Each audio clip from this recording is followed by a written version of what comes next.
Hey, this is Eric from MyOwnCinema.com, another edition of Indie Sponge with Kevin Jaggernaut. Kevin. Today would have been technically day number 4 at the Cannes Film Festival, RIP RIP. As you could see, I'm honoring their previous edition behind me.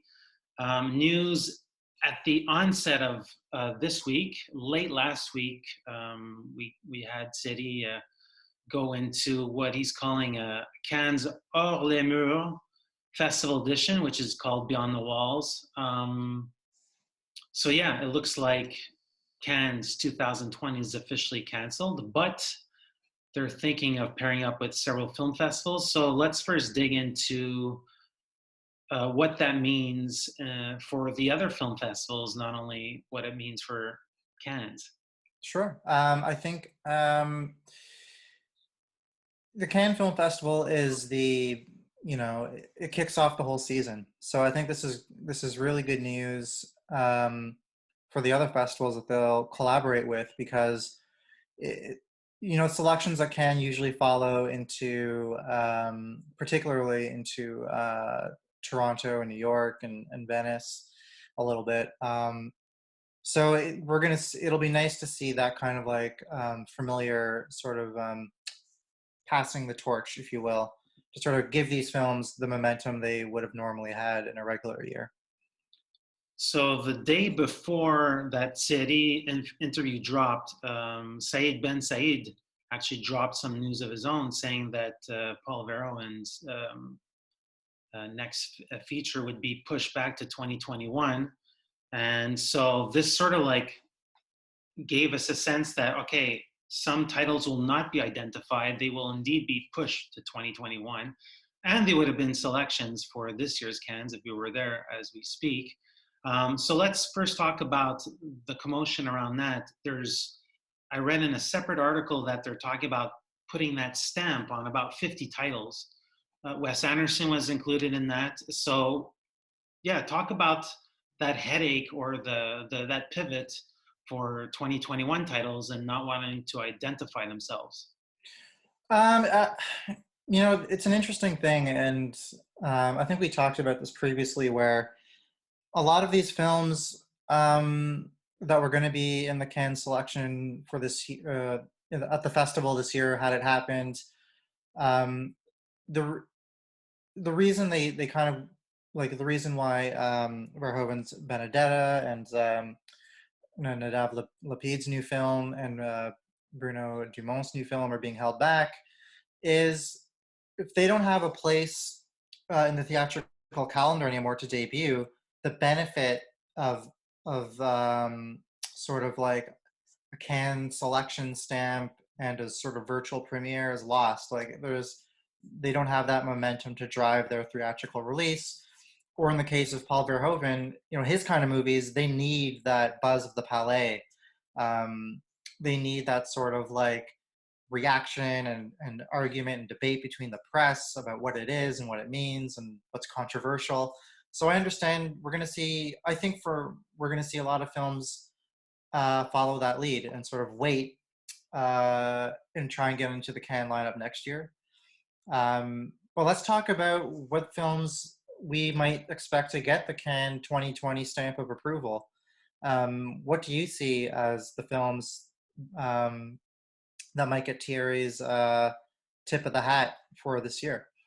So aside from, I think the Pixar title that was divulged by himself, as far as the same applies to Wes Anderson. Um, they named 50, so there's a lot of titles that normally would have been identified for like the Un Certain Regard section. My feeling is that, let's say, a Sean Durkin film, which previously was at Sundance, would get that second international push. It's very possible because he had premiered Martha Marcy May Marlene there in 2011, I believe, or like a See in France type film.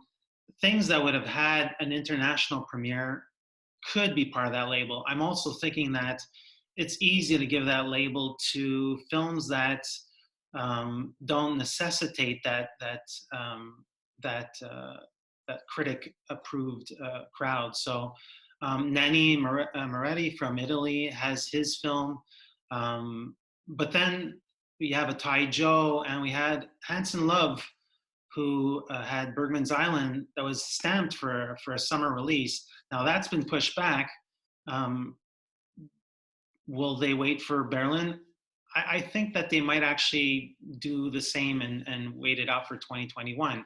It's we'll see. But I think that stamp is on titles that were like sort of like certain bets and already have some pathway into showcasing at other film festivals. So, French Dispatch for sure will be hearing about it if Telluride does happen, or New York Film Fest, or even TIFF. Those are that stamp is helpful, um, but yeah, there's a whole bunch of case studies with all these separate titles. Like Tai Joe for sure is going to wait till 2021. Um, Yeah, I think the other wrinkle here is one of the qualifying factors that was laid out is that and the films that are going to be in this, whatever the selection is, um, Thierry said something along the lines of like, these are films that are planned for a theatrical release between now and spring 2021. I don't know how much that's going to hold. I mean, it's widely expected that Spike Lee's new film, *Da 5 Bloods*, is going to hit Netflix with the Cannes logo on it for sure. at the front of the film. So I think it'll be interesting to see. I think we're going to see probably more American films than usual. Like if I'm making a couple wild swings, I would assume that David Lowery's Green Knight might sneak into the lineup, where ordinarily it might be in a certain regard title or out of competition in a normal year. Sofia Coppola's film, I could see again, like jumping into the list. So I think it'll be an interesting list because I think we're going to see the parameters of what constitutes a selection open up a bit. For sure. And so that list they mentioned, I think it's mid or early June. So we'll be curious as to what those 50 titles will be. I imagine that there's going to be a lot of Cannes classic titles that might be incorporated in that out of comp things. But as far as like a very small national cinema title from God knows where, Turkey or Iran or Guatemala, I don't think we'll be seeing those. And we'll see perhaps maybe half of the comp being identified. What I'm curious about is if Netflix, we might be seeing some Netflix titles there. Hi, I'm Eric Lavallee. I'm editor-in-chief and site owner for IonCinema.com, and this is Kevin Jaggernaut, contributing writer for the playlist. And together we are Indie Sponge.